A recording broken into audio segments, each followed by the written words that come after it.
రామచంద్రమూర్తి లక్ష్మణస్వామితో కలిసి జయాన్ని పొంది శోభిస్తున్నాడు. నా ప్రభువైనటువంటి సుగ్రీవుడు రామచంద్రమూర్తి యొక్క ఛత్రఛాయల యందు ప్రకాశిస్తూ జయంతో శోభిస్తున్నాడు. ఆయన యొక్క సచివుణ్ణి, రాముని యొక్క దాసానదాసుణ్ణి అయిన నా పేరు హనుమ. నాకేమి భయం లేదు, నాకు ఆయుధాలు అక్కర్లేదు.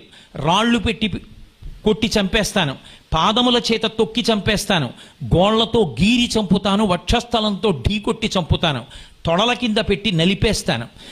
ఏ ఆయుధం అక్కర్లేకుండా ఈ లంకాపట్టణాన్నంతటినీ పీడించేస్తాను. 1000 మంది రావణాసురుడు నాతో యుద్ధానికి వచ్చినా సరే నాకు వాళ్ళొక దోమ, అరిచేతు కింద పెట్టి మర్దించేస్తాను. సీతా దర్శనం కోసం వచ్చాను, అమ్మ దర్శనమైంది.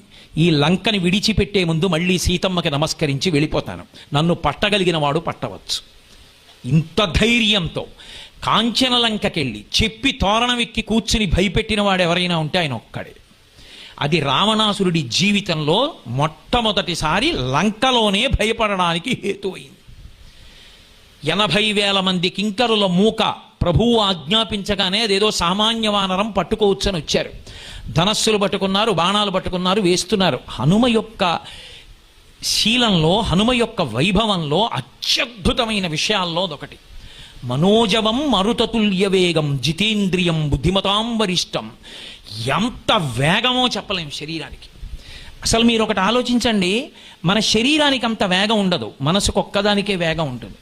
శరీరానికి వేగం లేకుండా మనసుకొక్కదానికి వేగం ఉన్నందుకు మనం 10 నిమిషాలు ధ్యానం చేయడానికి కూర్చోలేం. మనసు ఉరకల పరుగుల మీద ఎడుతుంది. మనసు ఎంత వేగంగా పెడుతుందో హనుమ కూడా అంత వేగంగా పెడతారు. అంత వేగంగా వెళ్ళే శరీరం, అంత వేగంగా వెళ్ళే మనసు రెండూ ఉండి ఆయనంత ప్రశాంతంగా కూర్చుని రామనామ జపం చేసేవాడు లోకంలో ఇంకోళ్ళేడు. పైన కూర్చుని ఉన్నారు 80,000 మంది కింకరుల మూక. వెంటనే చూశారు, ఇంతమంది బాణాలు వేశారు, లక్ష్యం హనుమ ఒక్కరే.